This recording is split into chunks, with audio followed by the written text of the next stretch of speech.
Fit the runner, boy, you nigga, no question. You will run a motherfucker high stepping. Hey, you never had a big enough weapon. Motherfucker never learned your lesson. I'm a 88 pack nigga, woof. I'm a 88 pack nigga, woof. I mean, day walker, drink blood, fangs out, full moon, motherfucker change like a hoe, nigga. I'm just a nigga from the hood trying to stack a little cheddar for the money.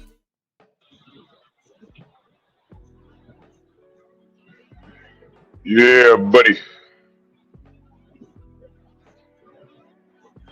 Yeah, buddy. Lightweight. Lightweight, baby. Woof. It's time to bleed this morning. Oh, boy. Drew Titan Bronx on deck. Shout out to the mighty ODBC. It's still out moving and shaking, but we got to talk this boxing, man. We got to bring y'all up to speed. This has all been one big I told you so. Let's do this roll call real quick. So I want to get to the smoke. Mark Hairston. Tay, good morning. Woke in the building. Derek Gaines, the legend. Salute. Darrell Anderson. Sam Mack. Stormy B-Man in the building. Ravens Nation. Rashard Livingston. Yeah, man. Jose, what's good? Yeah, man. Watch. Listen. All y'all gotta do is just watch. It's never on our time. It's always on God's time. Jonathan, what up? It's never on our time. It's always on God's time. Sometimes things need to cook a little bit. You could be in the complete right, but God is just saying, hey, man, look, I know you want this. I got this. Don't worry about it. I got this.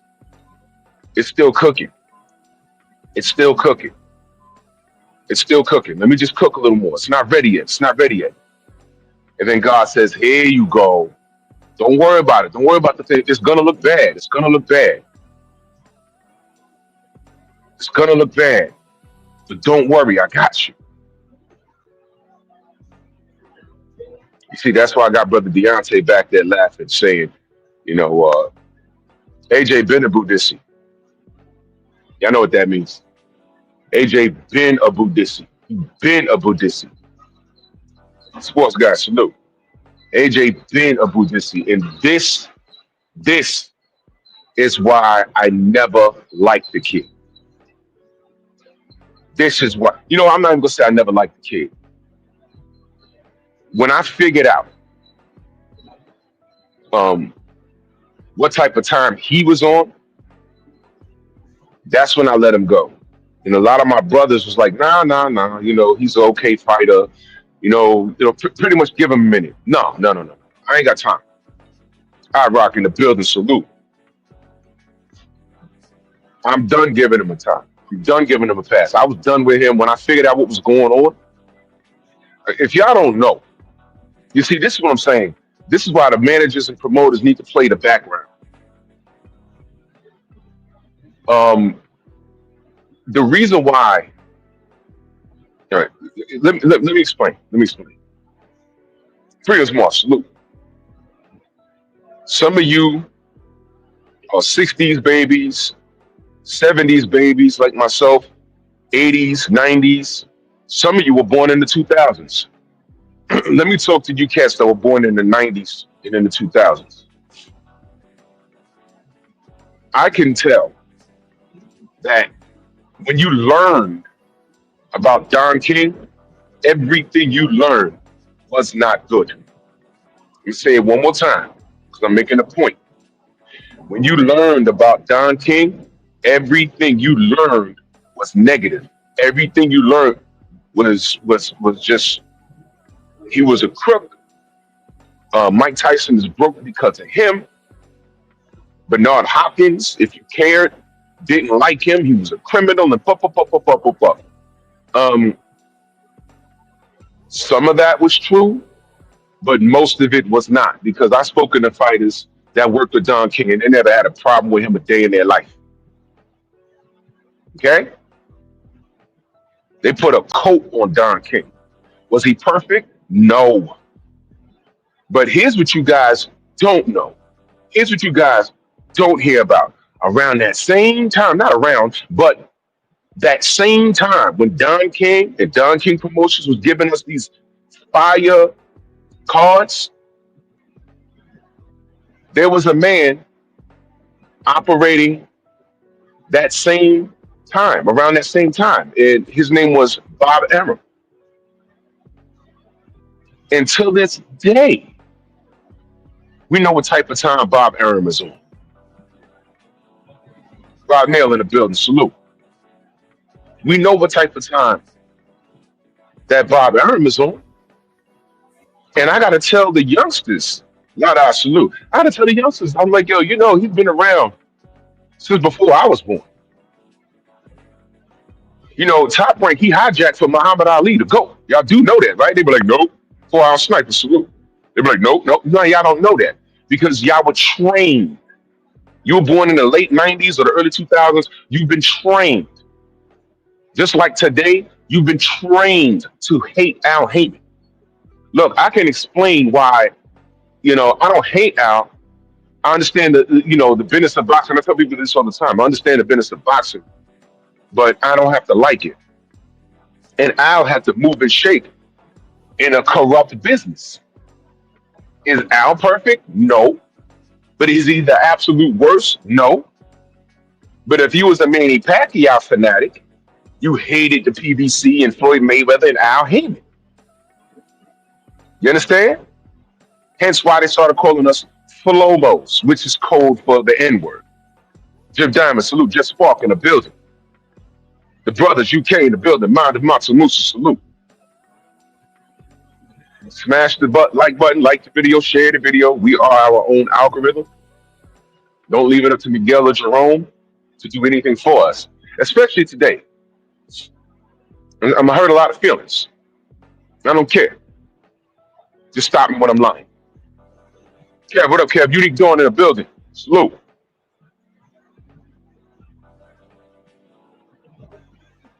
Uh-huh. Yeah, Jose. Yeah. He tried to get Tio. For those of you that don't know, we're talking about the Cuban boxer, the Olympic gold medalist. He offered a fight between him and Ali. It was a mill. This is 75. A mill with some bread. Fight never happened. I'm not too educated as the happenings. I know that happened. They tried to get him to go pro. I know that did happen. That's a conversation to have, though. Maybe I want to have a conversation about that gentleman because he was nice with it. That's usually salute. Yeah, the brother out of Cuba never went pro, but yeah, man. So if you don't correct, you see, Abdul, what up? This is why what we do here is important. Important. You hear me say that all the time because we're here to tell the truth. We tell the whole story. We tell the whole story. Like, for example, I might be talking about Thomas. What up? HMC, salute. I might be talking about Pacquiao tomorrow, and a little bit is going to be about boxing. But I need you guys to understand. By now, there are kids that were babies when that happened, and they're a little older now, and they started getting the boxing. What do you think they're hearing about that fiasco between Pacquiao and Floyd? What do you think they're learning? Floyd Mayweather waited till Pacquiao got old. Furthest thing from the truth. Furthest thing from the truth. It's not the truth. How can you wait for someone to get old when you're older than them? Oh, Floyd waited till Manny looked vulnerable. He lost to Marquez and then they fought. Not true. Manny Pacquiao, the short version is Manny Pacquiao ducked OSDT for 4 straight years. 4. Cheese Man, how to salute. Dapper Dons. Cell Block, Rampage. I miss you in the chat. Know that I love you. I got the phone out here. It's kind of nippy where I'm at. So I got my hands in my pocket. I'm just, letting the chat do what it do. Um, so we have to step in and tell the truth. I'll give you another form of history. A decade from now, you're going to look at Canelo Alvarez's record, and you're going to see that, hey, man, he went to 175 and caught a knockout. That's impressive.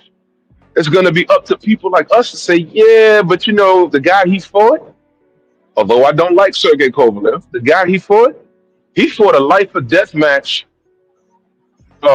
with Anthony Yarde. And he didn't have a proper camp. And Canelo, we don't know if he was on or off whatever he was on. Computer or whatever. He has a problem with drugs. We don't know how long he was juicing until he got caught. This guy was legacy patent. We're going to have to dissect what's on that piece of paper. This is what I'm saying with a lot of sports, basketball, baseball, football, boxing. A lot of times resume don't tell the full story. John Pound, salute. Not an 86, salute. A lot of times stats don't tell the whole story. I'll give you another example of that. If I'm in the NBA, let's say you throw me back in a time machine and I'm on the 86 Celtics. And I'm deep in the bench, right? And we are 3 games from the playoffs. And normally, if you watch ball, when you already made your seed in the playoffs, what they normally do is the last couple of games of the season, they don't really care if they lose those last few games if their playoff berth is solidified. So let's say the Celtics are the number 1 seed. I don't remember who's the number 1 seed in the East in 86, but give me a break here. 2 boxing nights. Salute, brother. So let's say I'm on the Celtics. We're the number 1 seed. So they bench Robert Parrish. And the bench is in. The bench is in, right? So Robert Parrish ain't playing. Kevin McHale's not playing. Larry Bird's not playing. They're not playing.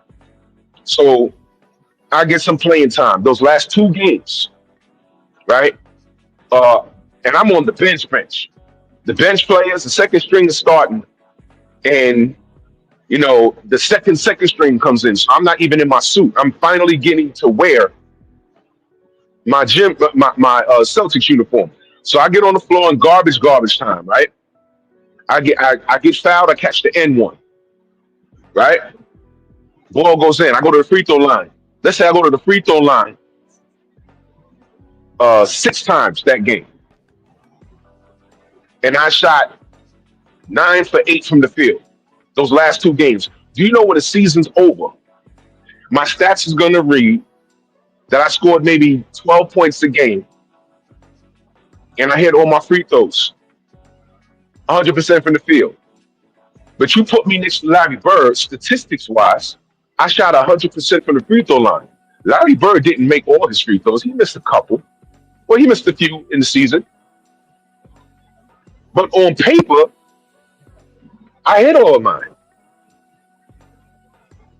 So does that mean I'm a better free throw shooter than Larry Bird? No, that just means the 2 games. Game 81 and game 82, I hit all of my free throws. But he played all 82 games, and he missed like for the whole season, he missed like 12 for the whole season though.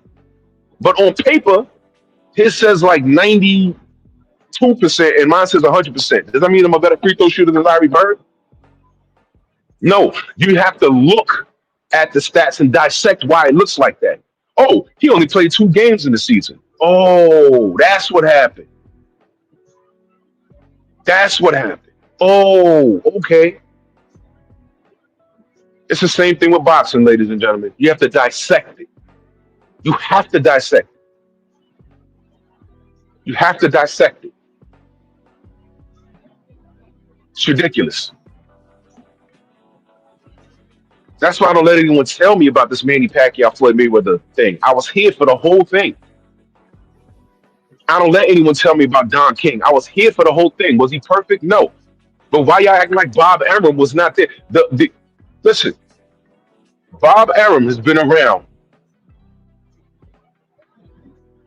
Let me play this for you. Bob Arum is in this clip right here. All my troubles come more nigga. Yeah, it makes me mad. Why you niggas are so against somebody for you? How much longer do you think your It mom makes me so mad. And long enough to beat your ass if you fuck up.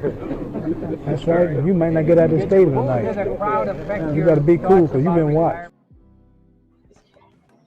That man on the left, on our left, Ali's right, that was Bob Arum, y'all. I think that was like 1975, 76. That's how long he's been around in this business, playing in the sandbox with all the other people that were corrupt. So years later, when we find out there's an NBF rule in Top Rank, and shout out to the late great Cameron Duncan for solidifying that, because we didn't know until he said it on Fred's show. Top Rank, their offices were invaded by Top Rank's offices were invaded by the FBI. Did y'all know about that? That was the whole thing.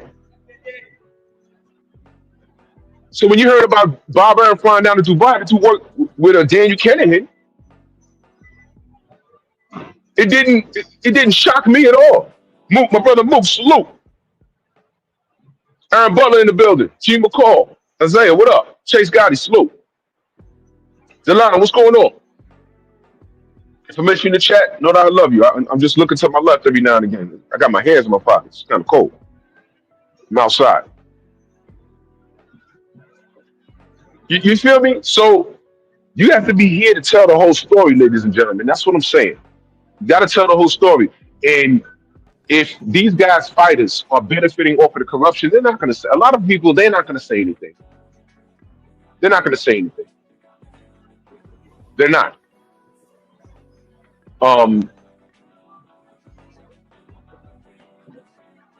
These are the things we deal with. So when I was talking about Anthony Joshua, let me tell you the roller coaster ride with AJ. The roller coaster ride with AJ. It frustrates the hell out of me because when Eddie Hearn first popped up and we were getting to know him as a promoter, I remember the first video I ever saw of him. You know, he was like in character. He looked like a wrestling promoter, like a wrestling manager. It looked like he was cutting a promo for the WWE. And it was Ratchet, what up, brother? It was I didn't know what he was doing.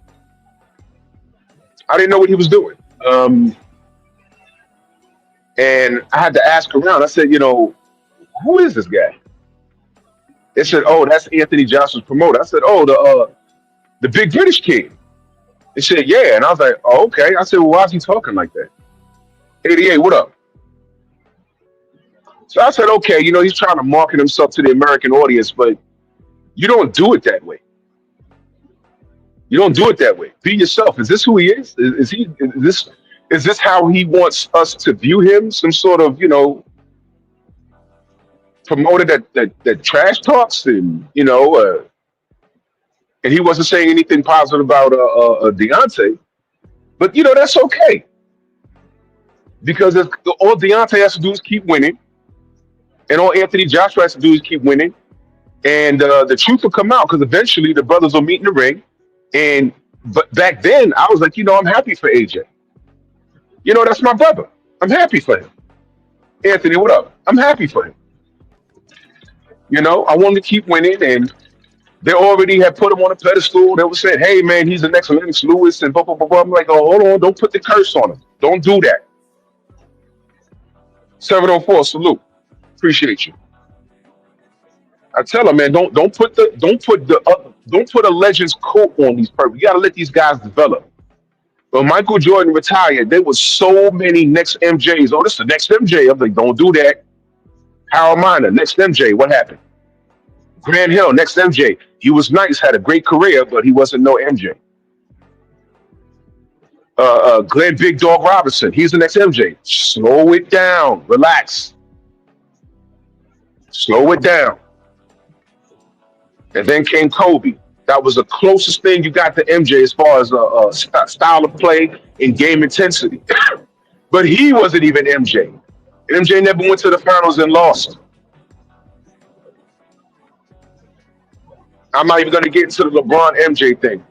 To me, there's no comparison. I lived through the era. I watched it. I talked to players that played against MJ. They tell me there's no comparison. Not even Kobe, but maybe I'll engage to a debate later on. I don't, I just don't feel like doing it. Ern, what up, Ern? Yeah, Allen Houston. Man, the only thing that Allen Houston had in common with AJ, I think they had the same manager. And Allen Houston had some sort of stupid ass contract where he was making money when he went home. I think he was making money when he retired. It was crazy. But these guys need to let the management. They can't be so thirsty to find the next star that they putting legends on them. And once they said that about Anthony Joshua, I paid attention. I said, okay, let's see. He's a handsome lad. He's a big lad. He looks like a bodybuilder. And that's pretty nice. Okay. He has all his teeth. And he had a decent punch. Career-defining fight. Career-defining fight, to me, was the Klitschko fight. Now, let me take you there with the Klitschko fight. So we already established that I was looking at Eddie Hearn strange. I said, okay, he seems to think that's just what we do here in America. I don't know what audience he's trying to capture. But to me, when I first saw Eddie Hearn's first, it wasn't even an interview. That's why I said it was like a WWE promo. It wasn't even an interview. He was just talking shit to the camera. And I was just like, oh, what is this? Nah, Mook, you ain't lying, bro. You ain't lying. I ain't understand none of that. That was crazy. That was crazy. I'm like, Larry Johnson? This wasn't Grandma Ma from Charlotte Hornets, Larry Johnson. This was Larry Johnson with all the back problems. Y'all gave him that thread? Okay. It didn't amount to a ring, but I'm going to mind my business. I'm mind my business. I ain't understanding. But whatever. So, I watched Eddie Hearn. I left it alone. Feel me? I left it alone. And I'm watching AJ, the first time I saw AJ, I forgot, he knocked out some show. And I said, okay, and the UK supports their fighters to an absurd degree. I mean, they come out. All right. And which is fine. When I say absurd, it's just slang. I'm not saying it's stupid. I'm saying that's what they're supposed to do. Support your guys. That's just slang. I'm not saying absurd for them to be stupid. They just support their guys. That's just what it is. I'm cool with that. Main biker salute. So he gets in the ring with Dillian White, and they said, "Oh, that's his rival. He beat him in the amateurs or whatever." I said, "Okay, this kid got gold medals, right?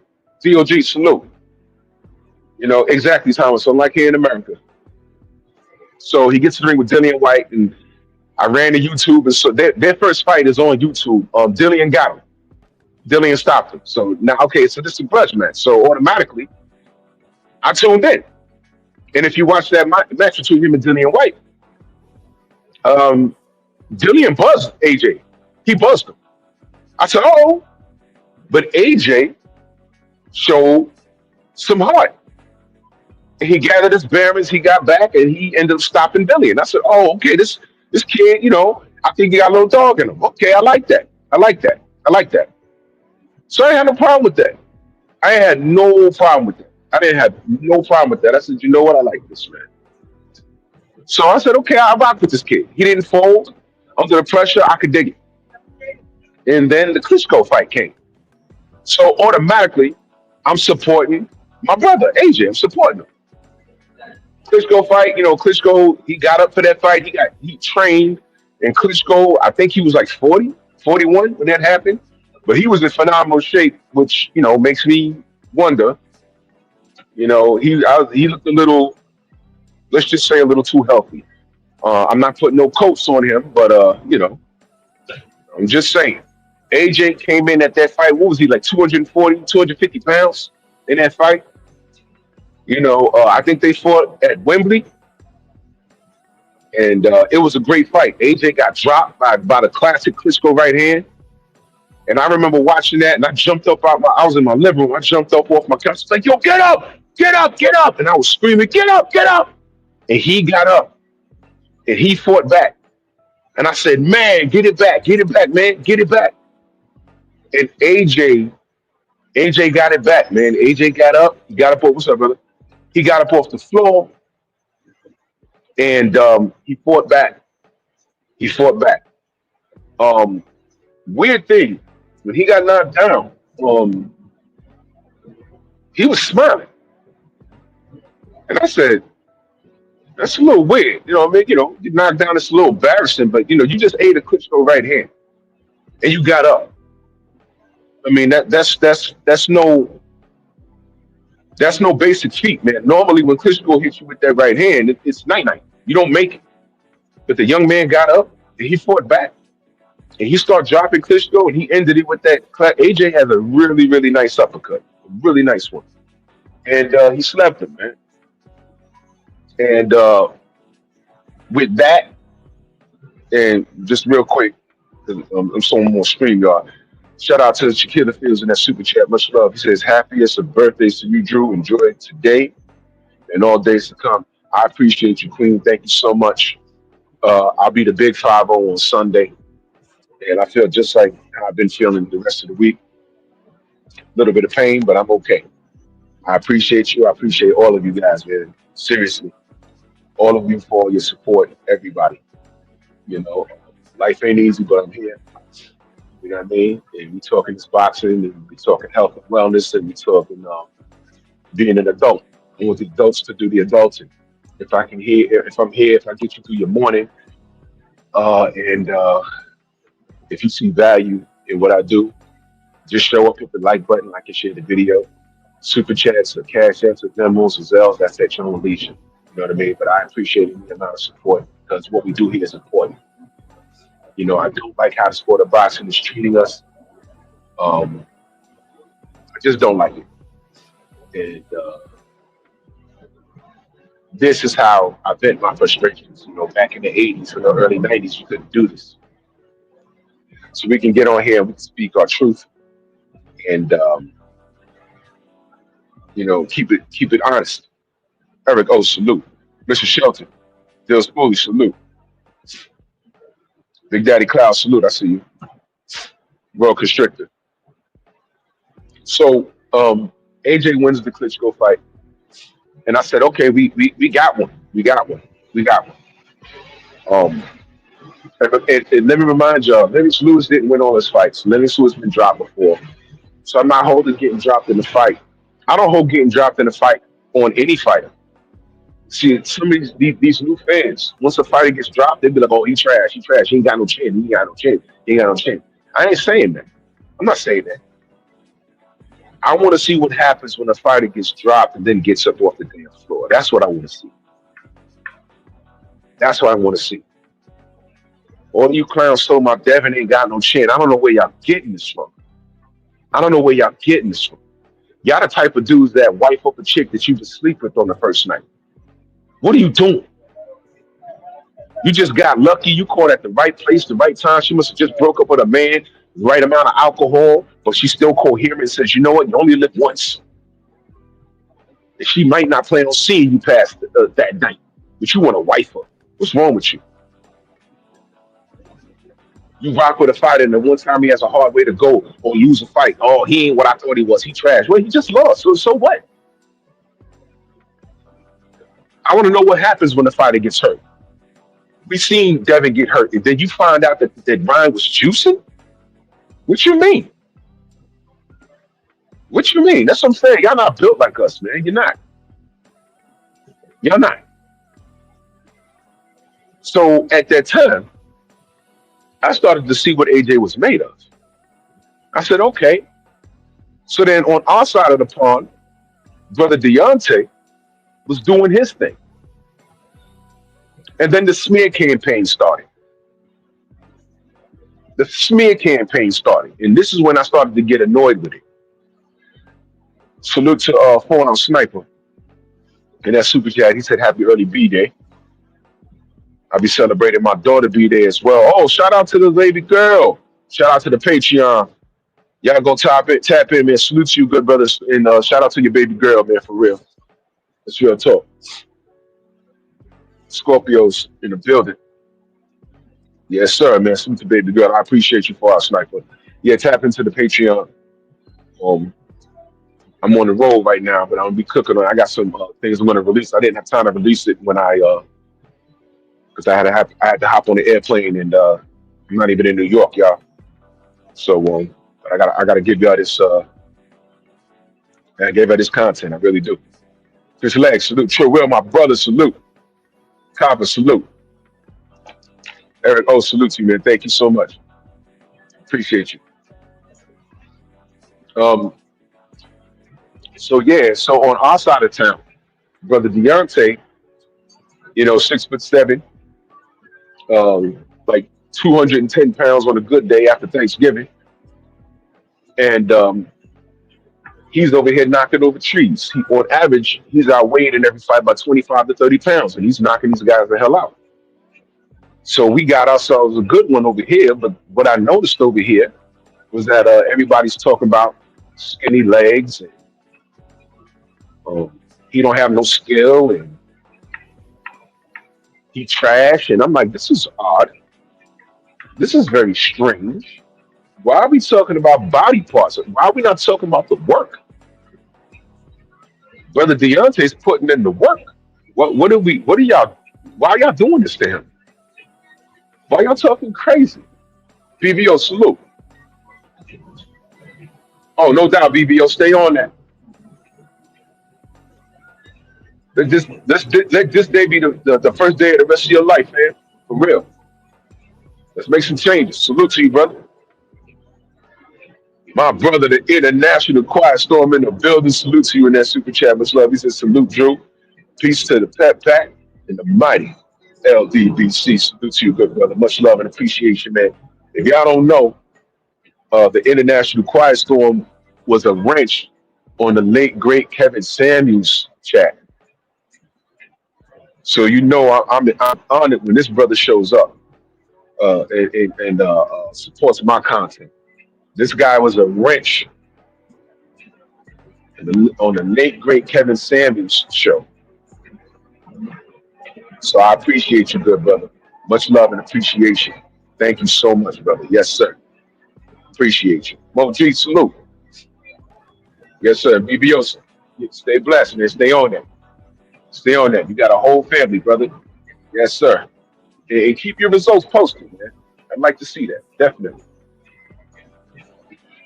So, brother Deontay's over here, doing his thing. But I understand American boxing fans, they're very casual. So, like I tell y'all, at this point, people have to qualify to talk boxing with you. My channel, 78, BF, all of us, when we talk boxing, it's not for the casual ear. Sometimes you got to dumb your conversation down, because every now and again, some things, some people will slip through the cracks.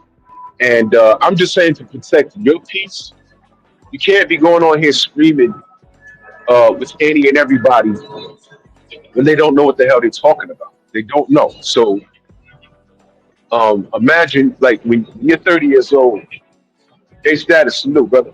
I appreciate you. When you're talking about the sport, and you're talking about the sport as a whole, and you're talking about it from an unbiased level, and you can respectfully have a favorite fighter.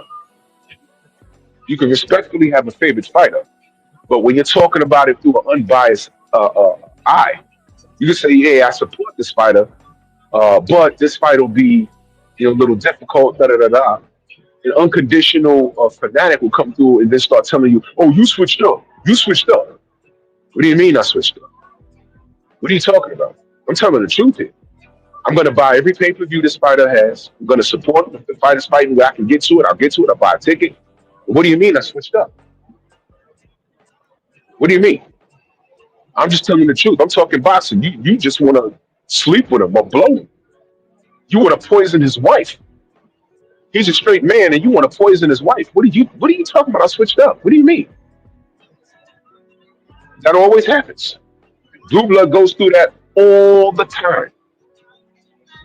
He goes through that all the time. When he starts saying, "Hey, I fucks with this guy, but he's gonna have a problem with this and this guy." Da da da da. Oh, yo, Blue, you switched up. What do you mean? What do you mean?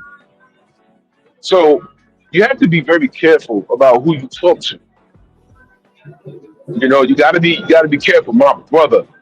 I am Trill Will LDBC or nothing, my brother in that super chat with love. He says today a king was born. Me, oh yeah, the 13th. This is my brother Trill Will. My brother Trill Will's B-Day is today. He said happy early birthday, big bro. Salute to you, bro. Trill Will been here from the beginning, bro. We seen everything. We've been through everything. We seen it, bro. We seen it. And hey man, we here. Feel good, don't it? Salute to you, good brother. And if y'all not subscribed to Trill Will to get that political education, man, I don't know what else to tell y'all. Y'all better get on y'all grind. Dragon fan, salute. Bob in the building, salute. David Scott III, Renzo, salute. What's going on? So yes, sir. We have to be cognizant of who we have conversations with. So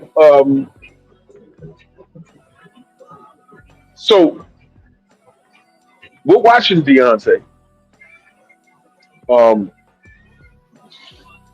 Michael, what up, brother? Coach Hudson in the building. Salute, brother. Yeah, bro. Yeah, I'm getting to it, brother. I'm getting to it, brother. Mike, I'm getting to it. Um, so Deontay's over here doing this thing, and I noticed that he's not getting the same level of support that AJ's getting, but that's expected because American boxing fans, they're not like they used to be in the 90s and in the 80s. We used to be a proud country in support of our American fighters, right? And that's gone away.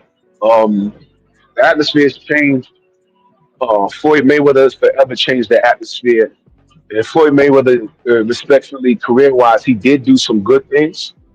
But with a level of good, he brought along a lot of bad. I'm not gonna say bad things. I'm gonna say things that I didn't care for. Which is why at the end of the day, I'm proud when I say, I'm just here for the sport. I draw the line when it turns into a racial thing and everything else. I always will call that out. I also have to call out when these brothers and sisters start falling into this. They fall into this rut of regurgitating talking points when those talking points are originated from racist fight fans. And when you start asking them, "Hey man, why do you feel that way?" They really, they don't understand why they say what they say. And then when it's also very funny when you recognize those talking points, you can almost finish their sentences. And when they start saying, "Oh, so you know what I know?" No. I know where you got it. I don't know what you know. I know where you got it. You got it from that devil lady Hearn. That's what you got. Everything you say, I heard him say it, and it's 100% wrong. That's why I don't listen when an unfamiliar comes in here and they start regurgitating something they heard from Ellie Sackback or one of the Metal Yellow Deep Blowing channels. You know where they got it from. But before Metal Yellow, there was Anthony Joshua. So I'll just keep it there.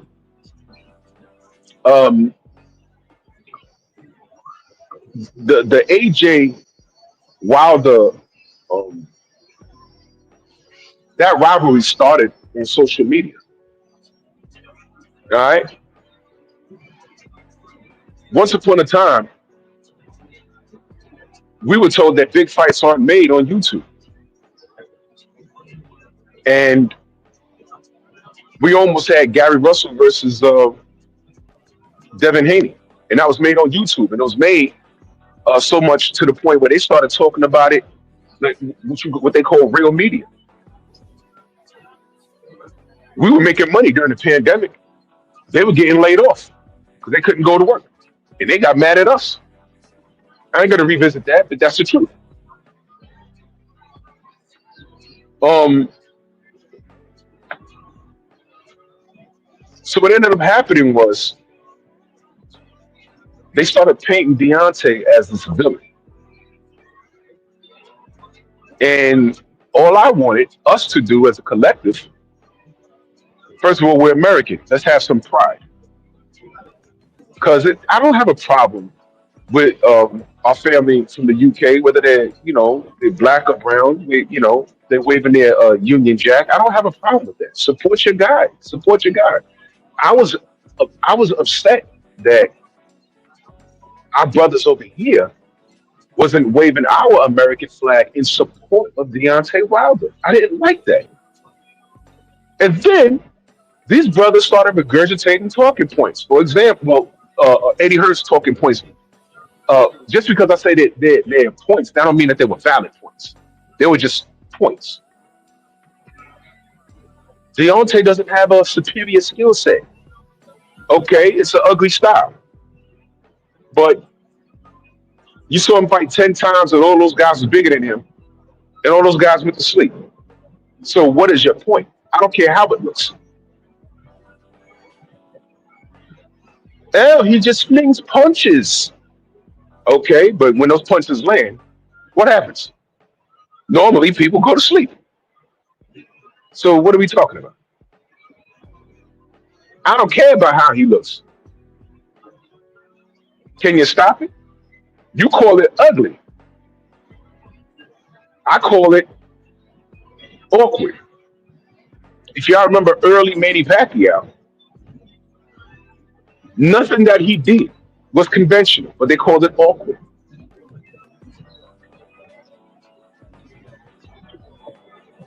Oh, okay, Stormy, text me that. Text me that. I didn't, okay, fine. If you grew up in the gym like how I did, some of it is unconventional. And I'm like, oh, okay, whatever. But one thing I always noticed about Brother Deontay, I said, you know what? Mathematically, when you throw a clubbing punch from a wide range like that, when it lands, it's technically, mathematically, the steam is supposed to be off that punch by the time it lands. But what I noticed about Deontay, when he's hitting you with the clubbing punch, even if these dudes are blocking it, their hands are getting pushed into their face, and I'm like, "Yo, this dude's hitting hard. How is he hitting that hard?" And you know when I understood it, like face to face, Hassan, salute. You know when I understood why he hit hard? When I met the brother face to face finally, and I gave him a pound. I felt the power in his hands. I said, "Oh shit." I said, oh, "Okay, makes sense." Because I didn't understand it when I was watching it on television. I didn't understand. I said, "Yo, how's he clubbing somebody?" The last person I saw somebody like get hit like with a clubbing punch that you're really not trained to throw in the gym. The last person I seen do that was George Foreman. The last person I saw hit somebody with a clubbing punch and they start bobbling all around the damn ring like they got hit with a bat was George Foreman. I was like, wait a minute.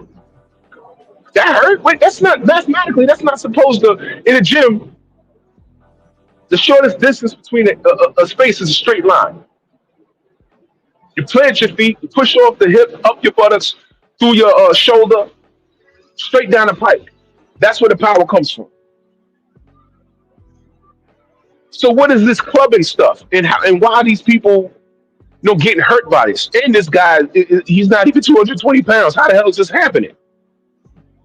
And then I met him. And I said, oh, okay. Question answered. Because I didn't understand it. It's not that I didn't believe it. I didn't understand it. I said, damn, this guy must be hitting hard, man. And he was. He was. And I always said, man, y'all better be glad Deontay didn't have like a Tommy Hearns skill set, because he'd be a problem, a bigger problem. But we're not going to talk about what are scenarios. We're talking about what happened. So whatever. So I'm watching Deontay and I'm supporting him. And then I found out the general had a relationship with him. And I said, "Oh, this is great." So it brought us closer to him. So we built a relationship with him, right? So I was already supporting him. I said, "Oh man, now I really, really, really support him now."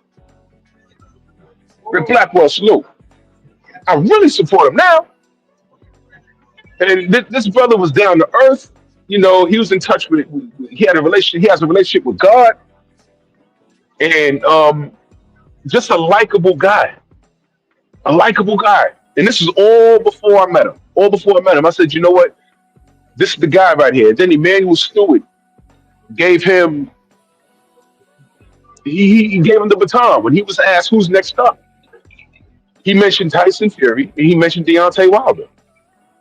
And I said, if that's not the seal of approval, I don't know why people are just ignoring what Emmanuel Stewart said, man.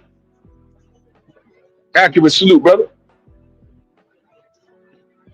I don't know why people are just so against that. So, you know, I already knew it.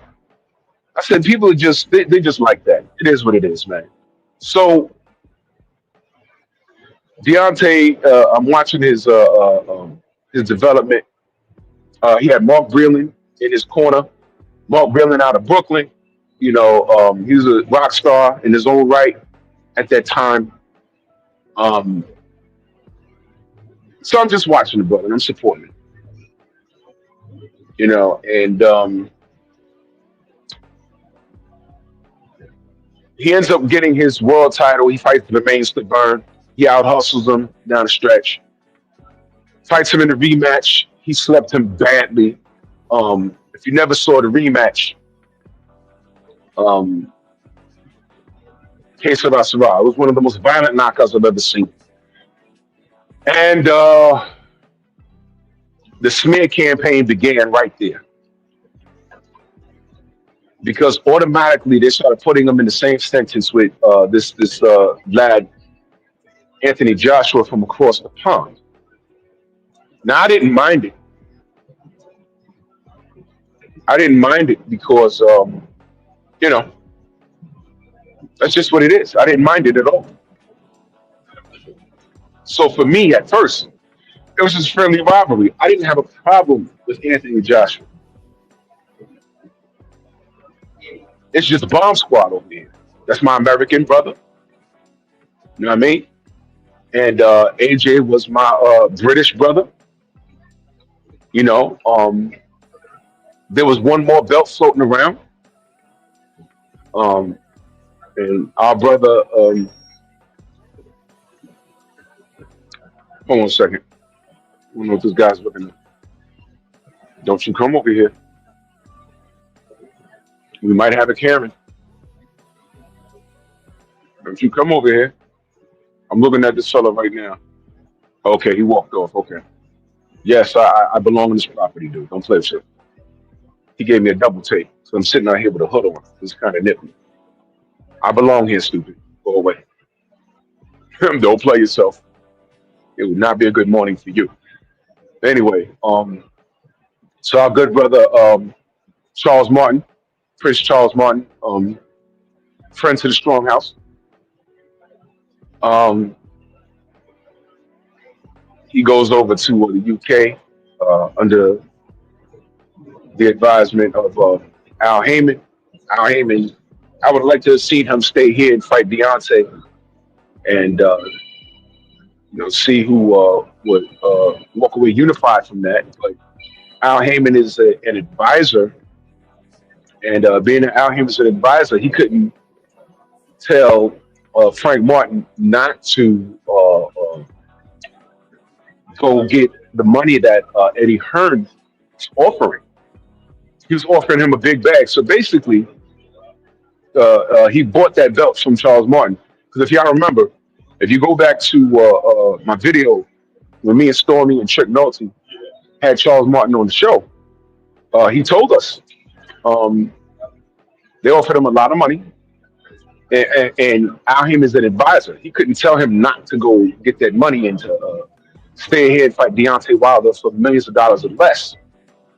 And if you remember what Charles Martin also said, he said they had whoever was in his camp, they had him sparring these giant African dudes, and they bust up his ribs going into the AJ fight.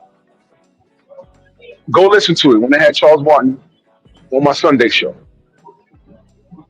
So he was in that fight injured, and AJ stopped him, and boom. With that fight, he was 3 belts up.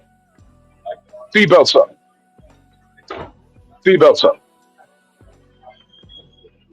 And that's a bargaining chip. And it was with that win, they started to play the politics. But the politics backfired. And let me explain how the politics backfired. The politics backfired when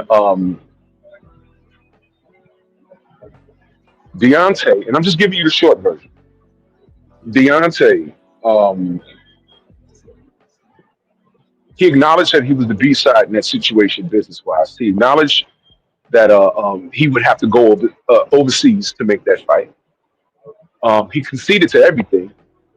But every time he said okay to something, what did Eddie Hearn do? He erected another obstacle. One of the things that he tried to do was he tried to throw Dillian White at Deontay. By that time, I think Deontay was about 5 or 6 title defenses in.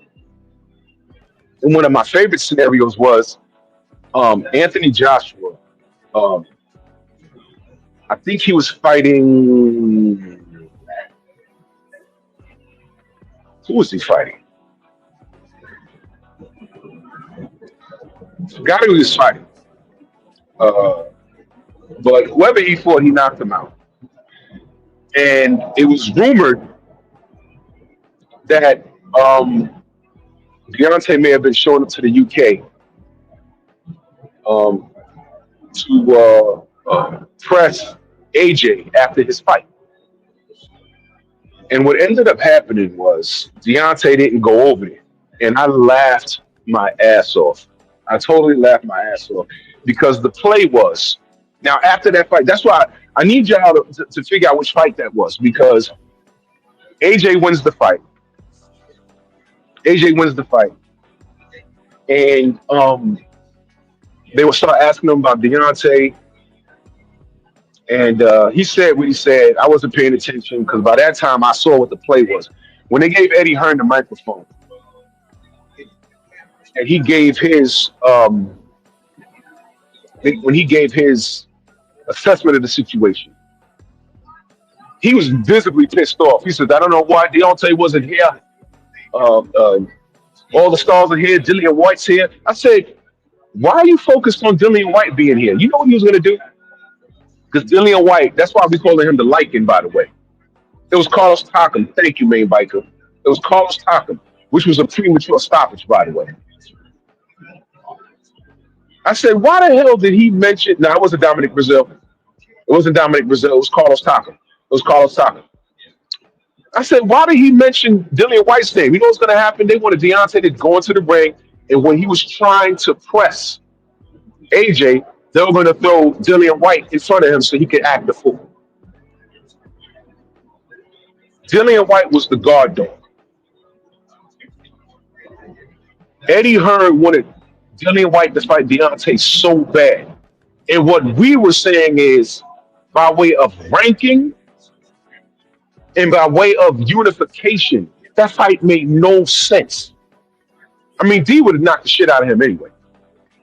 Joe Townsend in the building, salute. D would have beat him anyway. But that fight didn't make any goddamn sense. And I saw it. It was unfair. They were so quick. When I say they, now I'm talking about the unconditional UK fans. They were so quick to tell us what fight made sense and seat sales and everything else. But I said, this is unification. This is one fight away from undisputed. You make this fight now. Deontay ain't saying, "Hey, I'm a rock star. Come to America." No, he's saying, "I'm gonna go over there." Oh yeah, I'll take less money. I'll take less money. Let's just make the fight. And every time Deontay said yes, it was something else. That's why I said this was Floyd and Manny Pacquiao all over again. It was the same formula. I said, man, we've been here before. They playing games now, and more and more and more. I got more annoyed with it. I got more annoyed. I said, oh my God, they're doing this crap again. They're doing it again. They're doing this again. I couldn't believe it. I couldn't believe it. Oh, I was so annoyed with it. And then I started to figure out, oh my God, they on some bullshit. And that's when I hung it up with AJ. Because AJ, the reason why I brought up Bob Arum and Don King, realistically, the talent, they need the talent so they can make money. But the talent is the boss. The talent is supposed to tell the promoter, the manager, yo, give me that fight. Hey man, I don't think you should. I don't care what you say. I want that fight. Give me that fight. Like how Canelo told Oscar De La Hoya, hey man, give me that Lara fight. Oscar said, hey man, I don't like that fight for you. He said, no, get me that fight. He disrespected. Give me that fight. He got him the fight. And we saw why Oscar wasn't high on making that fight. But my point is, Canelo was the boss. These fighters are the boss. So I started to look at Anthony Joshua. And I said, hey man, look, all this talking, why is he telling Eddie Hearn, yo, go make me this Deontay Wilder fight? We had to live with these guys telling us, hey, Deontay's unpolished. Deontay don't have a strong amateur background. Deontay Windmill Wilder, remember that? He don't sell out Wembley. I mean, he don't sell out Alabama. Cool. So AJ's the draw. Bring Deontay to the UK. He'll fight you there. He already agreed to that. What are we talking about here? They never made the goddamn fight. And that was on AJ and it was on Eddie Hearn. He put his career in Eddie Hearn's hands and Eddie Hearn did whatever he wanted to. And what he didn't want was the Deontay Wilder fight. And that's when I lost it for AJ. That's when I lost it. And then there was the whole thing with the $50 million. The whole thing with the $50 million and, oh, I'll do it $50 million. And then it turns from that to, I ain't gonna sell my soul for $50 million. But no, you're gonna sell your soul to Eddie Hearn though. Then you start this weird ass lifelong contract with him, something that I didn't understand. Right? And until this announcement. And I'm not gonna get too deep into the AJ and Wilder thing, because we were all here for it. Just check my catalog. And all I say is stop me when I'm lying. Now you'll get some AJ fans. Funny, there's no more AJ fans in America anymore. Where'd they go? Remember they were everywhere? Remember that? I had this know-it-all on Facebook. This dude claimed he was a former trainer. This dude claimed he was in the USA boxing program. Hey, look, I can't deny or confirm whether he was telling me the truth or not. He never posted no pictures on his Facebook. He never showed his face. He dropped a lot of names. I didn't know who he was. You know, he got insanely offended when you question his opinion. He was just a baby. He was a little older than me. He was just a big baby. You know, I stopped fucking with him because he couldn't engage in a conversation. And when I would ask him questions like, "Hey, man, you know," one of the things that made me scratch my head is, you so pro-black and you so pro-America, but he was super high on AJ and he would trash Deontay, even when he knew his story and all. And I said, well, what the hell's going on? And this is what I call the Rocky Balboa formula. Hold on, let me read what this dude said. Y'all go ahead and block D-Bunk. I'm not even dealing with that this morning. Or D-Dunk, whatever the fuck his name is. Y'all go ahead and block him. Get him out of there. Matter of fact, let me do it. This is one of those dudes that is still banned. There we go. You're gone. That's a ghost account. from he still got AJ's dried semen on the side of his mouth. You know how you get that morning drool on the side of your face? He got AJ's dried semen on the side of his mouth. You nasty bastard. Get out of here. So anyway, um, what was I talking about? So I didn't understand the man crush it was a man crush. I didn't understand the man crush on Anthony Joshua. Dude kept telling me, "Oh, he's cut from the same cloth as Lennox Lewis." I said, "No, they just from the same country, kinda." But that's it. That's where it stops. I said, "This kid is not Lennox Lewis." You know why? If Lennox Lewis was in his prime and an active fighter today, him and Deontay would have fought at least twice by now. Lennox Lewis was running into burning buildings to fight any and everybody of his contemporaries. If you was in the top 10, if you was ranked number 7 in his sanctioning body, he was saying your name. Lennox Lewis wanted all the smoke. Anthony Joshua did not. And I told this dude on Facebook, I said, there's something to that, man. Please, you're violating Lennox by saying that. There's something to that. There's something to that. I said, you know what? You don't see it now, but you're going to see it later. And at that time, I said, look, there's a potential that these guys are going to meet. And I'm watching how AJ moves, and I'm looking at this guy, Deontay, and I said, man, Deontay going to knock this guy out with that awkward style and all. It's funny how it's awkward and fun to watch when you watch Manny Pacquiao, but it's not awkward and fun to watch when you see this slim heavyweight that got dynamite in both of his hands. And this guy comes from he's a gold medalist. He was the only person to get, gold medalist. He's a bronze medalist. The only person to get a medal in boxing that year that he participated. And you're not even getting this guy's back. But under any other circumstance, he was so pro-black on Facebook. You should have saw this guy. This guy's a living and walking contradiction. Then he goes, well, Anthony Joshua's black. And I said, yeah, well, who's his boss? And why is he listening to that guy? I said, listen, man, if he don't fight Deontay, that's going to be a blemish on his career forever. He said, well, if they don't fight, it's a blemish on both their careers. I said, no, Deontay's actively pursuing him. Actively. It's AJ saying no. And the reason is behind it is he can't sell out. He can't sell out his hometown. He don't make enough money. He's not a big enough star. You remember the videos of Eddie Hearn walking around my city asking random people, excuse me, do you know who Deontay Wilder is? He's asking these random white people on Park Avenue. I say, man, they don't even know who AJ is. What you talking about? Ask them who Tyson Fury is. They don't know. They don't know.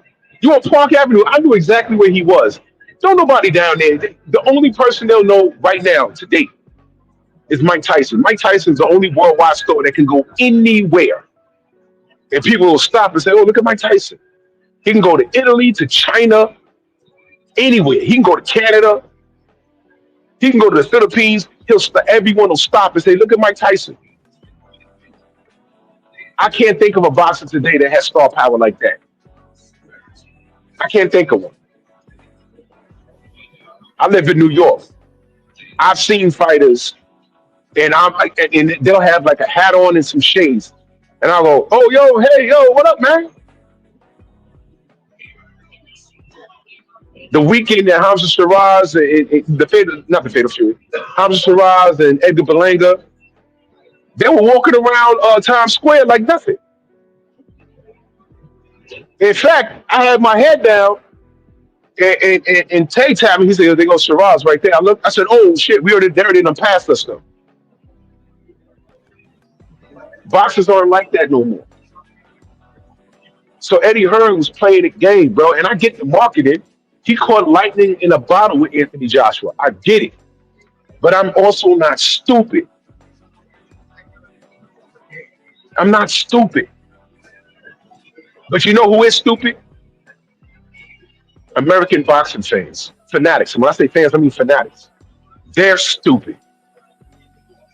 They're not like they were in the 90s or in the 80s or in the 70s. And I'm not arguing with them anymore. They're dumb. They're dumb as hell. I'm in debates with some guy that claims he was from the U.S. boxing program and he's some sort of super trainer. And one time we had this big old debate on some thread, and Thomas, maybe Thomas was there. I don't know. I know Xavier was in there, and there was some guy, some black dude that was from California, and he said, "Wait a minute, you was in the boxing program?" And Dude said, "Where?" And Dude started dropping names, and he says, "I was literally competing in that program." And he said, "I don't remember your name." He said, "I don't use my government name on Facebook." And he was like, "Wait a minute."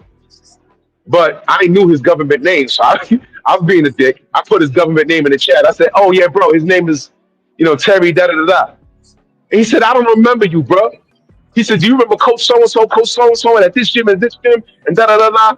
And you should have saw Terry Coppin, please, in that thread, and that's what made me wonder. I said, "You know what he probably was?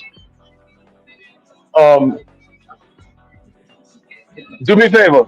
Wait, no, don't worry, I got you."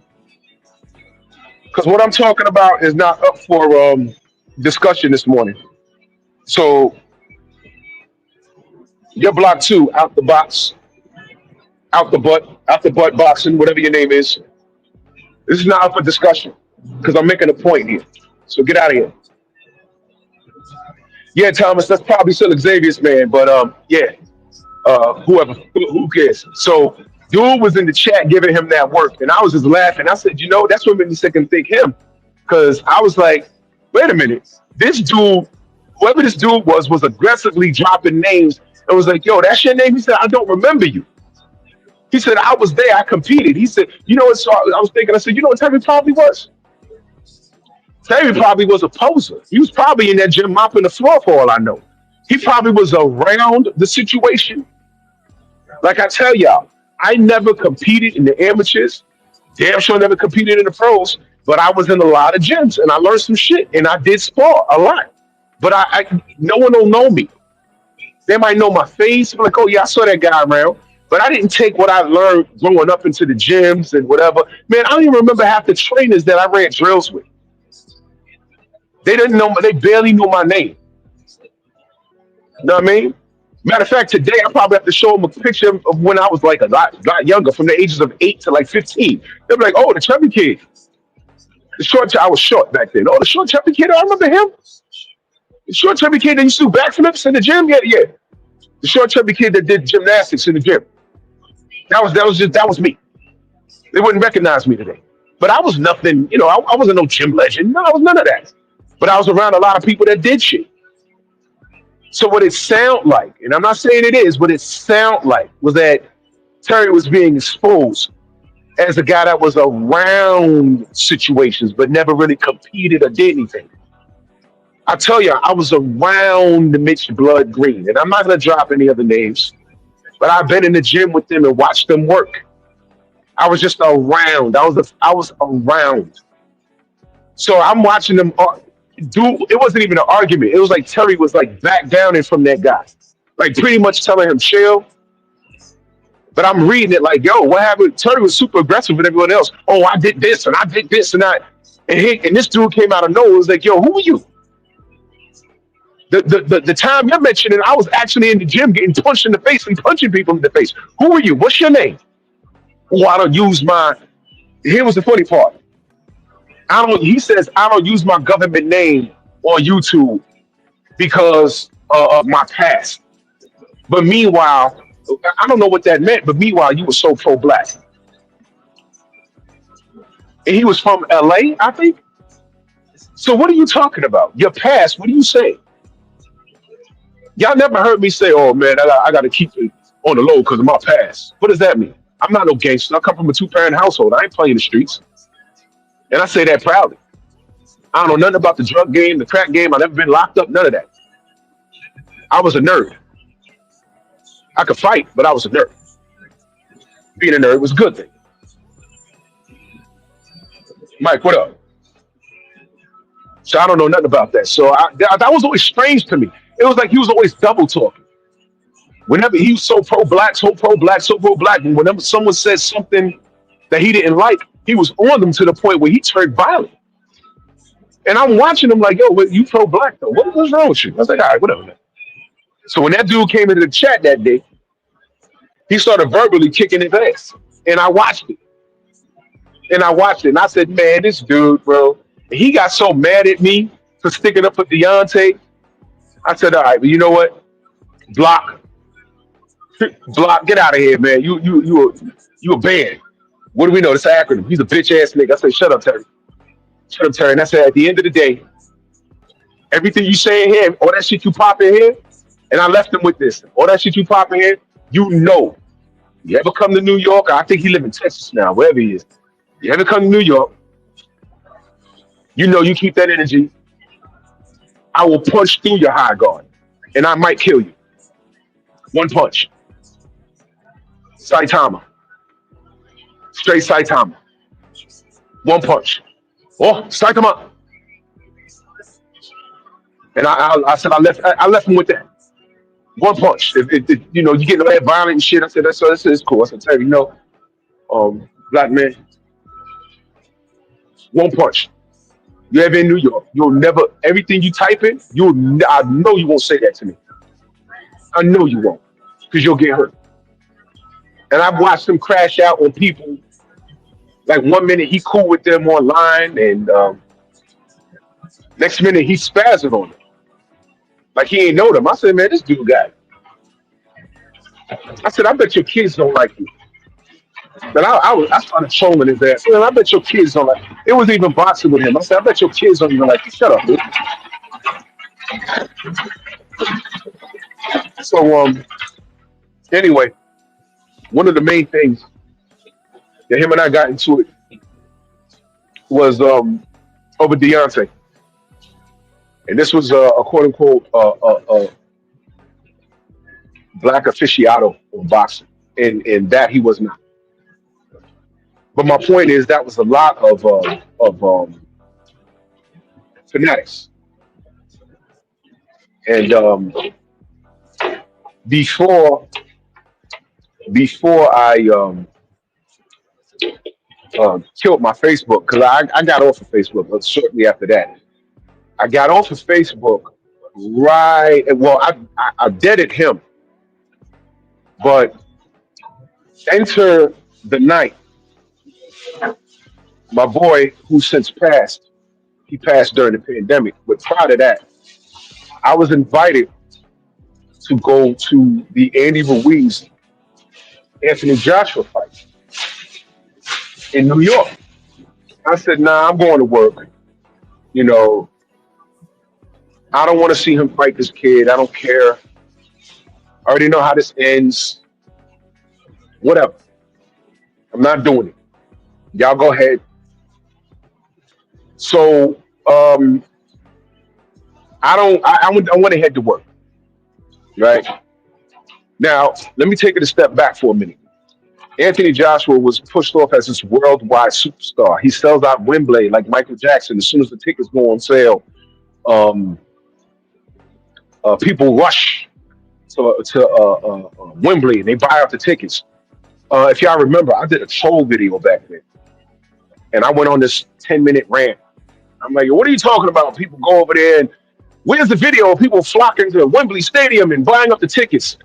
Like, you got to flock to the goddamn venue to buy the tickets. Like, you can't buy them online. I did a big old troll video.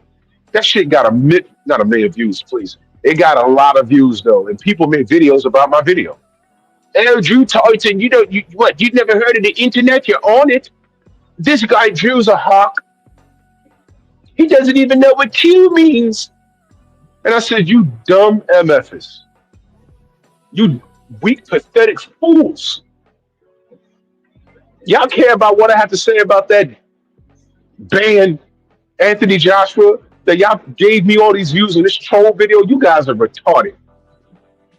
Y'all really care about what I say. Well, good luck against Andy Ruiz. Well, I'll be damned. I go to work that night. And y'all know I work for transit, so I can't answer the phone while I'm operating the vehicle. I park the bus. The first person that calls me is Thomas. So I answer the phone, and he says, yo, you saw the fight? I'm like, nah. He says, "Yo, AJ lost." I said, "Thomas, stop trolling, bro. You know, chill." He says, "I swear to God," he said Andy knocked him down like 5 times. I said, "Please stop playing with me." He said, "I swear to God, he lost. I swear." I say, "Wait a minute." So I picked up my phone. I go online, and there's AJ on the floor. Look, Thomas in the chat. He's telling you. So I look. I said, "Wait a minute, what?" So I said, "Thomas, I'll call you back." So I called my boy Keith. I said, "Yo, Keith, that's empower to him." I said, "Yo," he said, "Yo, I was calling you." I said, "Man, you know I can't answer the phone." He said, "Bro, wait, hold on. I was calling you, bro." He said, "Yo, I was downstairs." My bro Keith, he did security, right? And he was able to pull some strings, not to get me a seat, but I would like walk around the building with him. But I'd be in the venue. And he was able to get me a name tag and all that, right? So he's done it before. So he says, "I was texting you," because he don't watch boxing at all. He just asked me, "Yo, this fight's coming here. Is it going to be a big fight? Do you want to go? Whatever." I tell him, "Yeah." I tell him, "No." So he says, "Yo, I was down by this dude's locker room." He says, "Who's that tall British dude, the white guy, the tall?" 'Cause if y'all don't know, Eddie Hearn's like 6'5". And he says, "A tall guy with the brown hair." I said, "That got to be Eddie Hearn."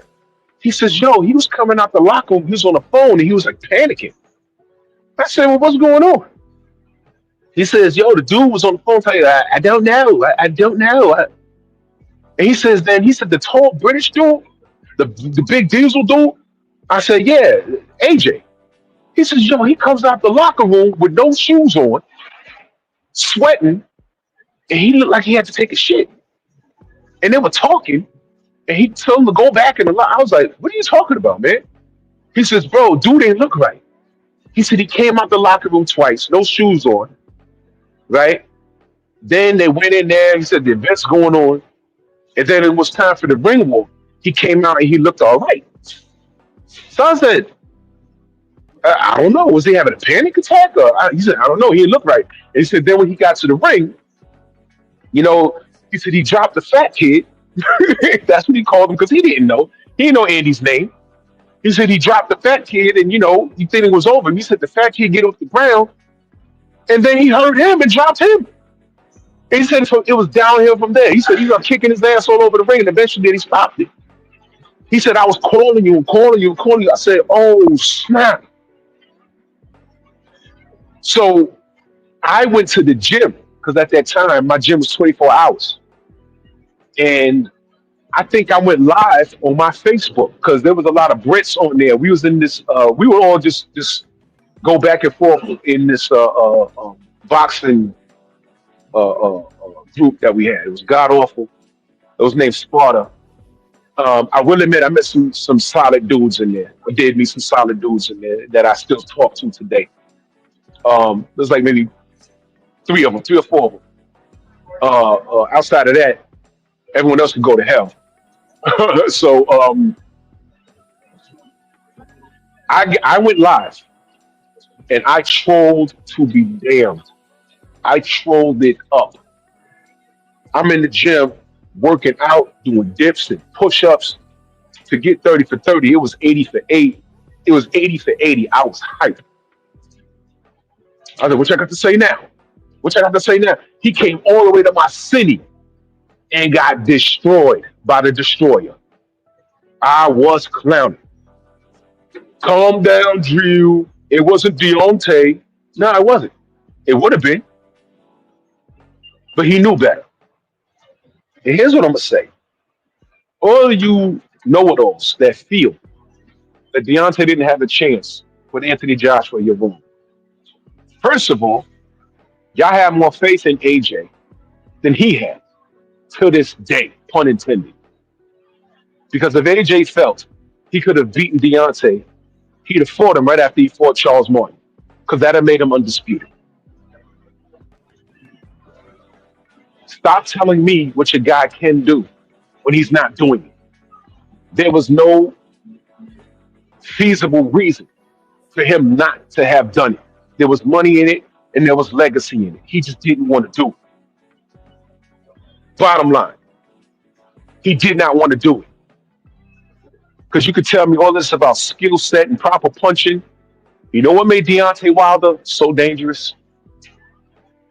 What made him dangerous was his heart, his grit, and the fact that he was awkward. The fact that he was awkward made him very dangerous. And every time you mentioned Deontay Wilder, AJ got afraid. That's a fact. Let me bring you back to another thing.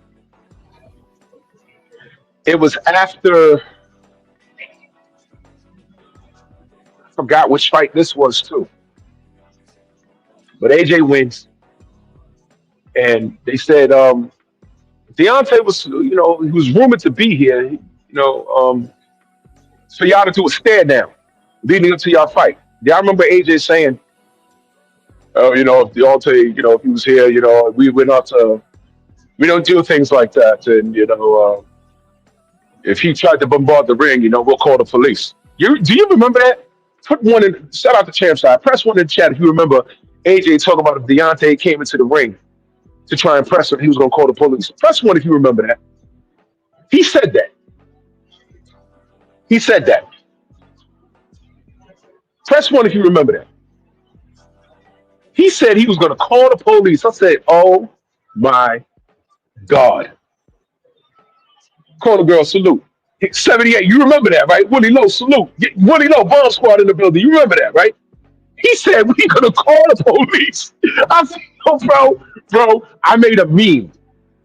I made a meme. Because when they asked him about Fury, they said that Fury, Cam, salute. Yes, he said that. Charles Toon, you remember? He said that. I made a meme. When they went to AJ, they said, oh, Tyson Fury's here. What if he comes to the ring? He said, if Tyson Fury comes to the ring, I'll knock him out.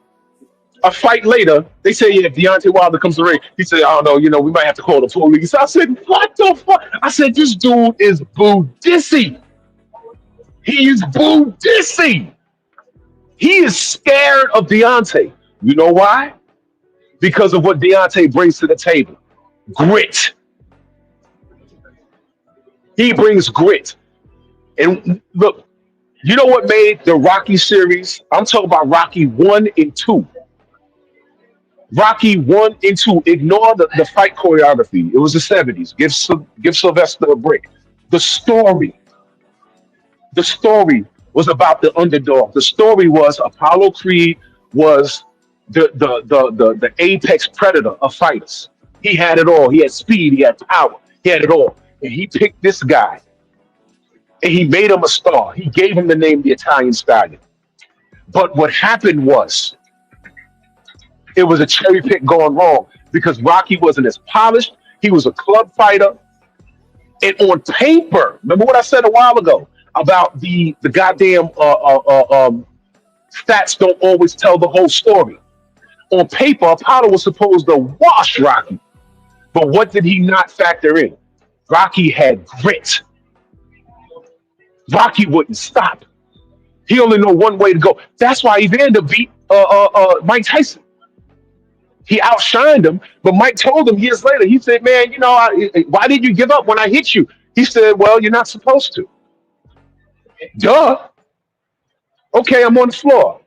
Well, he didn't knock Evander down, but when the fighter hits the floor, it's like, okay, I'm here.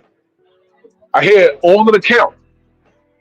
Okay, I have all my bearings. Okay, I guess I'm going to get up and fight again.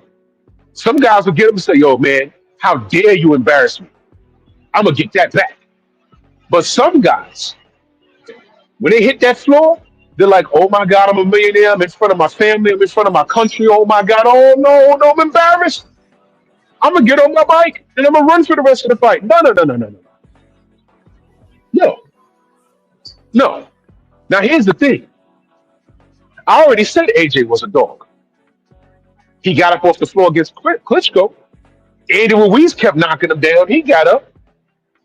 He didn't quit against Daniel Dubois. What made him so afraid of Deontay Wilder? He couldn't bear to lose to a guy that they put this tape on that he couldn't box, he couldn't throw no proper punches, he could bear losing to a Dubois or a Dillian White or a Klitschko. He could deal with that, but I can't lose to this guy that they've convinced the boxing world is so trash.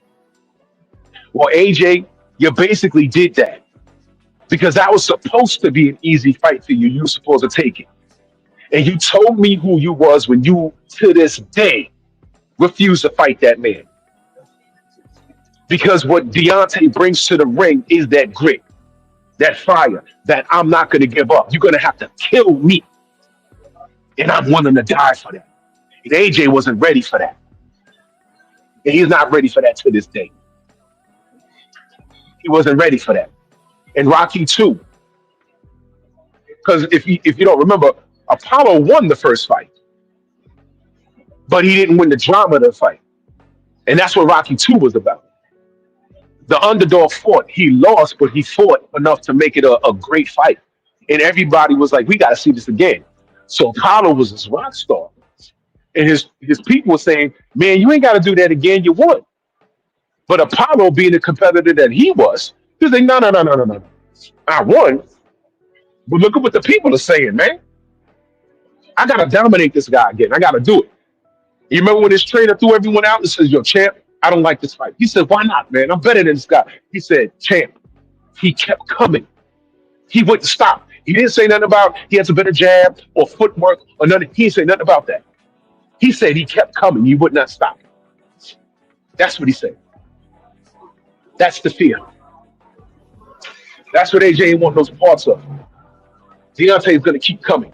He's always dangerous from round 1 to 12.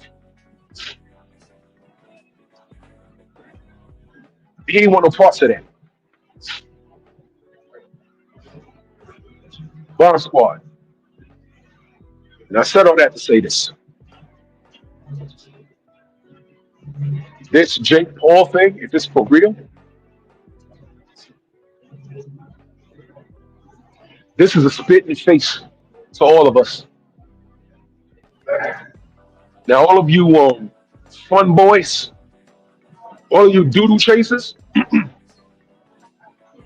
you guys are cowards. You guys are suckers. I don't like you. I don't like you at all. I really don't. If this Jake Paul fight gets made, I want you guys to understand. Deontay Wilder versus Anthony Joshua, that fiasco was how many years? I think that I want to say that was from 2015. Oh, let me say it how Anthony Joshua said it in his interview. Y'all, I'll fight Deontay Wilder. I don't care if it's from 2015, 16, 17, 18, 19, 20, 21, 22, 23, 24, 25, 26. I'll take the fight when I know I could win it. He literally said, I'll take the fight when I know I can win it. Those were his exact words. Don't challenge me on that. That's what he said. I'll take the fight when I know I can win it. If Deontay Wilder gets in the ring, I'll call the police. Oh, another thing he said was, oh, I don't want to get the audience up to a fight that's not going to happen. It's not signed. I don't want Deontay getting into the ring and have us do a face-off and the fight doesn't happen. We don't want to get the audience riled up for something that's not going to happen. Well, let me bring something to your attention. Before Anthony Joshua fought Vladimir Klitschko got into the ring and they did a face-off. Did you know that fight wasn't even signed? It was just talked about. Then AJ wins this fight. Klitschko got into the ring. They did a stare down. Then they did the contract. Did you know that? Did you know that? Look it up. That's why the Deontay Wilder, I'm going to call the police thing if he gets in the ring and the fight's not happening and I don't want to get the people riled up for something that's not written down. There's no contract here. That's why I was banging my big ass head on the wall like, no. You just did that with Klitschko, man. Y'all remember that? Anthony Joshua and Eddie Hearn exist in the realm of double talking. They're all full of shit. That's what I'm saying. You can't debate me with this Deontay Wilder. That's why these two clowns that came in here, there's no debate with this. I was here for the whole thing. Before I had a relationship with Bomb Squad, and I have a relationship with them now. I was here for the whole thing. You can't bend and twist history. How you view it, your perception is different. And right now, this is the icing on the cake. This is further proof that y'all are pussies. That's why I got Brother Deontay saying that AJ big pussy. That's what he is. If he signs this Jake Paul fight in this short amount of time because Melo Yellow messed it up, see, I want y'all to think about this. You talked about AJ before, but to me, it was never a reality. And I want y'all to understand something. Y'all spent so much time telling us that Jake Paul's not a real fighter. Y'all spent so much time telling us that. You know, fine. I agree with you. Although he's ranked at cruiserweight. Although he was about to fight Melo Yellow. And the Melo Yellow fans was cool with that fight. So y'all don't want him to see him fight a real fighter. Y'all don't want to see him fight his contemporaries like Shakur or Devin or Teofimo. But y'all okay with him fighting this guy that outweighs him by 50 pounds. You're fine with that. AJ fans, if y'all are still around, y'all are really okay with this? Isn't Deontay washed up? That's what y'all say. Isn't now the time to get him? Who would you rather see, AJ fans? Why y'all not holding this kid accountable? Because I'm telling you right now, I'm going to stand on this. If that fight happens, AJ is knocking out Jake Paul unless there's an agreement, and I will know by the end of round one. Don't tell me that Anthony Joshua could starch Francis fucking Ngannou in 2 rounds. Ngannou, who's a real fighter. Don't tell me that he could sleep Ngannou in 2 rounds, but he's gonna go 5 rounds with Jake Paul. No. I don't buy it. AJ's knocking him out. AJ's knocking him out. I'll know by the end of round 1 if AJ's carrying this guy. I'll know by the end of the first goddamn round. If this fight is even, first of all, if this fight's even made, AJ's Buddhist. That's booty in punani, merged.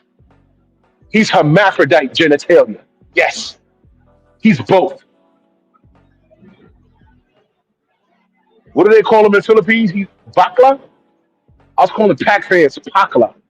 That's what they call him in the Philippines, bakla. That's what he is. He gets out of bed and his penis is joined with his vagina every morning. That's Anthony Joshua. That's him. He's disgusted. If this fight even happens, that's how I feel.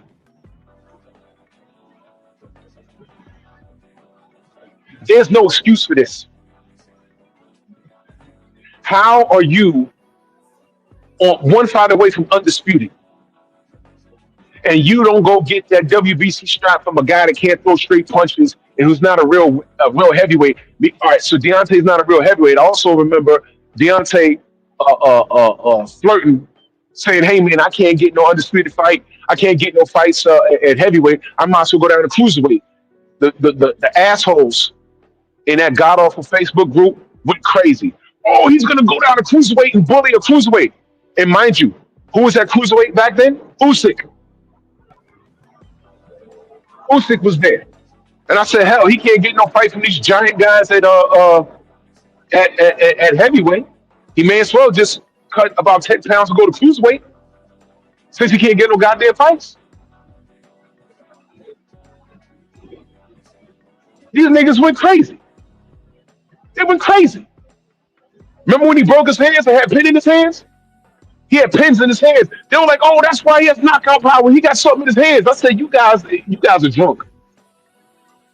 The beer in the UK got to be more potent than anywhere in America. You guys are on big drugs. You guys are on big drugs. Big drugs. Y'all can't be serious with this. But they were. They were. Excuse after excuse after excuse after excuse after excuse. And I want you AJ fans to understand something. It's never on our time, it's on God's time. If your boy gets into the ring with that guy and you support it, if you start talking about, well, he's going to get a lot of money, I told y'all there's no fundamental difference between Tank Davis fans and Anthony Joshua fans. All of you guys are suckers. All of you guys are suckers. Y'all are cut from the same cloth. Y'all just born from different soil. You cut from the same cloth. And this is why I don't respect you. This is why I don't respect Anthony Joshua. This is why I don't respect his fan base. This is why I don't trust Eddie Hearn. Why are you putting big ass AJ in the ring against Jake Paul? How much money do you think Eddie Hearn's getting from that? Go on and tell me. How much money do you think Anthony Joshua's going to get? Because this guy like talking about money, right? Fine. Tank was going to get $40 million. How much was Anthony Joshua going to get? Since he's this big rock star, Anthony Joshua's a bigger rock star than Tank Davis is, right? I would love to see Tank Davis fans go back over Anthony Joshua fans. Put them all in one room, and I'll just roll 3 grenades in there. Get them out of there. How much you think Eddie Hearn's cut's going to be from that? Kunta Kinte. I'm sorry, Toby. Never goes since 20. Maybe. How much of that money that Eddie Hearn's getting? If AJ gets 20, I bet you Eddie Hearn get 15. 10 to 15.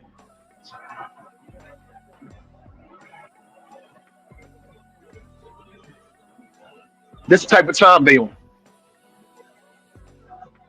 And it's because of fans like that. Y'all never understand. Y'all gave a breath of air to guys like Eddie Hearn. Y'all gave a breath of air to guys like Jake Paul. Y'all did this. And through the best not fighting the best. And y'all talking about money that you're not spending. You're not earning. You have to earn it to spend it. You're not even earning it. You're just online with your chest poked out, screaming and hollering like you know something. So all of this shit happening, you gave room to men like Turkey Al-Sheikh to come through and take over the sport.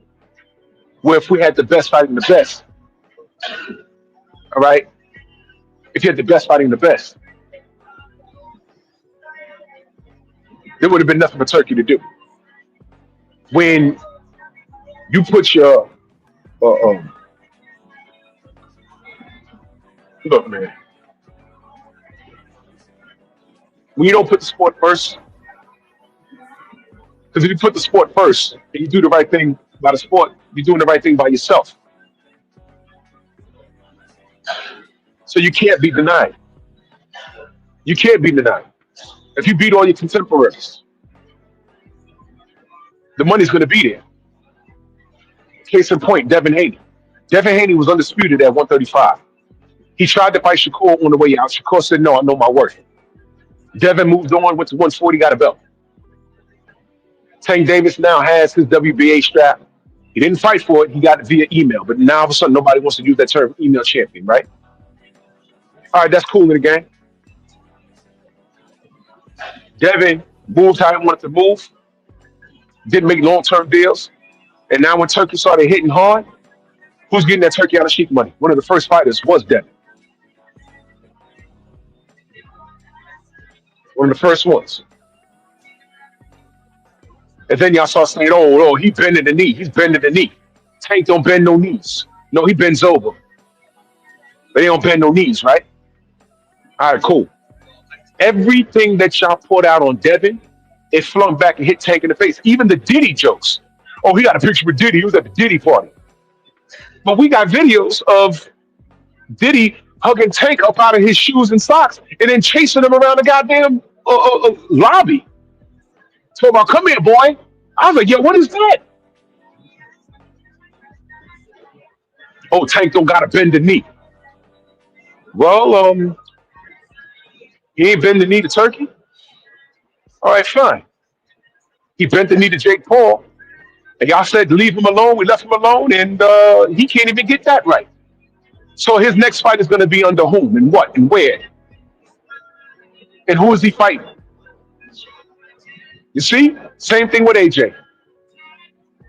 He went around Deontay, ended up losing to Andy Ruiz, got the belts back, lost them again.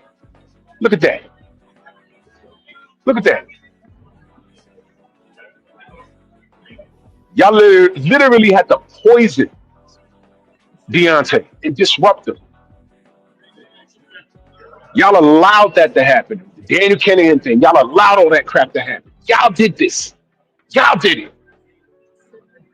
And I wouldn't say that y'all ought to be ashamed of yourselves, but there's no shame in y'all because y'all don't know any better. Y'all just a bunch of dumb knuckle draggers. That's why I say y'all can't talk to me. That's why I block these fools in here. That's right, Trill Will. You know, so y'all cool with him having a slave contract and everything else? Cool. Look where it's got him. And I'll never forget that he was one fight away from undisputed. He was one fight away from undisputed. One. Because him versus Deontay, that was a 60-40 fight. 60 leaning towards Deontay. It'd have been a great fight. I got Deontay knocking him out, though. I got Deontay knocking him out. But Eddie Hearn was protecting his investment, and he was using the less knowledgeable boxing fans who have a loud voice for some reason. And he used that to position himself for them not to get the fight. Nobody held it over his head and say, hey, man, that fight not happening was your fault. They just say, oh, we don't care whose fault it was. But Deontay didn't deserve. Y'all let this happen. So AJ fans, if y'all still around, there are no more American AJ fans. Y'all don't exist. Y'all never exist. Y'all were fake. Like I said, y'all were all fake. But I'm going to say this. You idiots.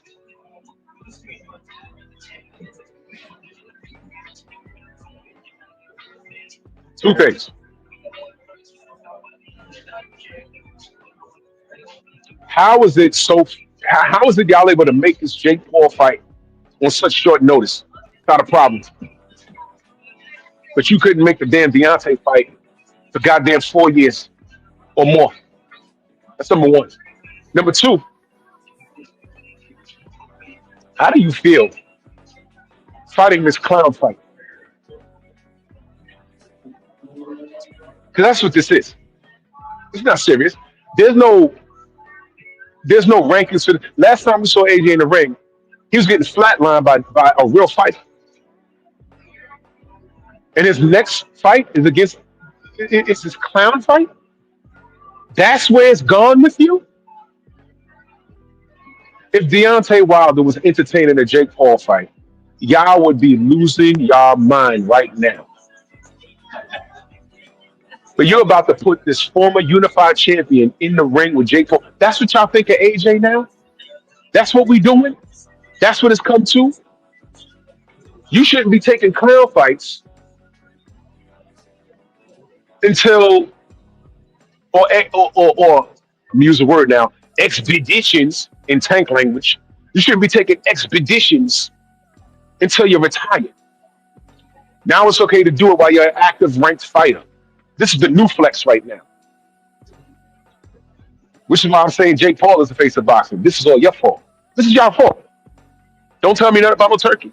Don't tell me nothing about no Jake Paul. Y'all did this. When you let inmates run the asylum, this is what happens. We have an abundance of tank fans running the place. You get disorder. You get dysfunction. Kawhi Leonard, salute. Endorf, salute. Chris, what up? This is y'all fault. So he goes from getting knocked out by Danny Dubois. What is this? I mean, this is what, a warm-up fight? He has to get his confidence back? How are y'all dealing with this? Why aren't the AJ fans in abundance screaming like, no, no, no, we don't want this. AJ's better than this. No, y'all gonna take it. Like how Tank fans are gonna take it. Both of y'all active. Tank is a WBA champion. When did this Jake Paul thing even come into play? What are y'all doing? But this is what it's come to. It's clown shit. When I'm talking about boxing, y'all talking about seat sales, tattoos, chrome hearts, braided hair, greasy abs, and leg sizes. And I'm starting to think leg size is code for penis. And this is what y'all have done to boxing. This is what y'all have done. Y'all let AJ duck Deontay all this time. Last time we saw AJ in the ring, he was straight Luke Campbell. Not the boxer. I'm talking Luke Campbell, Tulaku, face down, ass up. That's the way y'all like to schmuck. Doodle Brown. That's y'all. Over these fighters. How you get punched so hard you fall in the doggy style? That's muscle memory. That's repetition. AJ falls asleep in doggy style. Y'all know why. Lambrowski, salute. Y'all know why. He falls asleep in doggy style. Exactly. Clown. Your man, listen, I hope this doesn't go through for y'all. I hope it doesn't go through for y'all.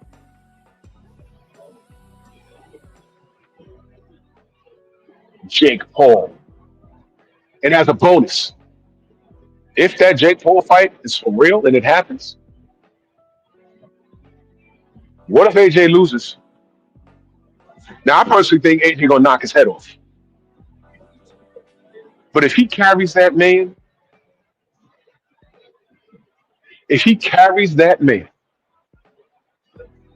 past 2 rounds, I'll know. Don't tell me that Jake Paul gets in the ring with Tommy Fury and loses and has all of this trouble with him, and he lost. And then he gets in the ring with Anthony Joshua and competes. Jake Paul hasn't improved. You gonna tell me Tommy Fury is better than Anthony Joshua? And no one told Jake Paul, get it back in blood, man. You lost to Tommy Fury convincingly. Get it back in blood. Y'all don't say these things. These things are reserved for a certain kind of fighters. Y'all are clowns, man. That's why I don't listen to y'all. Jake Paul's next fight was supposed to be against Tommy Fury. Y'all don't hold him to that standard. That's what I'm saying. Y'all are not fans. Y'all are fans of fighters, and y'all hate all the fighters that you raise, that you wave your pom poms for.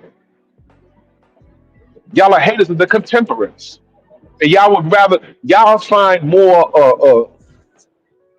Y'all are pleased by the fighter that you love not fighting his contemporaries, because it drives real boxing supporters up a wall. And this era of fanatics are like children. It's like, he ain't got to do it. You enable your fighter being a pussycat. That's why I got brother Deontay back there saying, "Yo, AJ been pussy." If he fights Jake Paul, he's pussy. He fucks around and loses. That's it. Never fight again. But I'm sorry, he got that contract with Eddie Hearn. He has to do whatever Eddie tells him to do. Sucker. So I'm done here.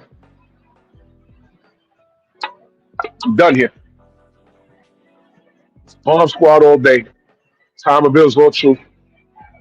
And your man is about to, I'm talking to the AJ fans, your man's about to jump into the damn ring with a YouTuber. This is how stupid y'all are. You remember when Tank got into it with Jay Leon Love? Yeah. You go from training world-class fighters to training a YouTuber. Yeah. He said, yo, Tank, I don't know what the animosity towards me is. Me and you never had a problem. Yeah, stay over there. And I'm like, why is this going over everyone's head? You went from training, he tell her Jay Leon Love, You went from training world-class fighters to training a YouTuber. What, the YouTuber that you're about to fight? Wait a minute.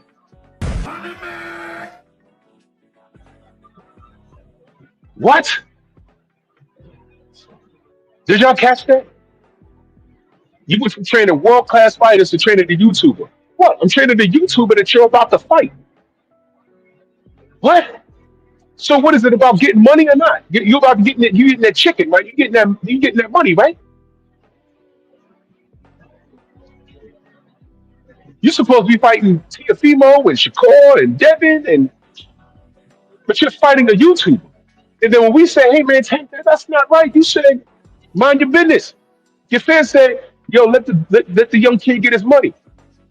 Okay, we left him alone, and he's not getting no money. And now AJ's about to get that money. So now I'm looking at the AJ fans and say, "Y'all cool with this too?" Look, man, you guys are retarded. You've been retarded. And there's no hope for you. Y'all are hopeless. So with that being said, I'm out of here. Salute to everybody. November the Zelda Cash at the Super Chat myself. Appreciate you. Thank you for the birthday wishes. Love y'all. I don't know if I'll be live tomorrow. I'll see. Just check what I put out. Let me salute to y'all. When I get back to New York, there'll be some Patreon flame coming out. Oh boy, I got a lot of things. I just couldn't upload anything because I had to bust this move. But salute to y'all. I think the general's on. Let's head over there. And salute to you AJ fans, man.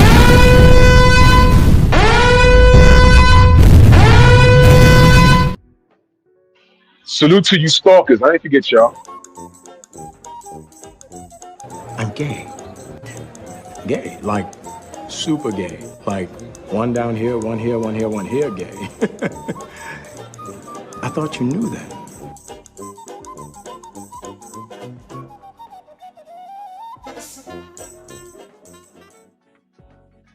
You see, here's the thing. You know what they're trying to say?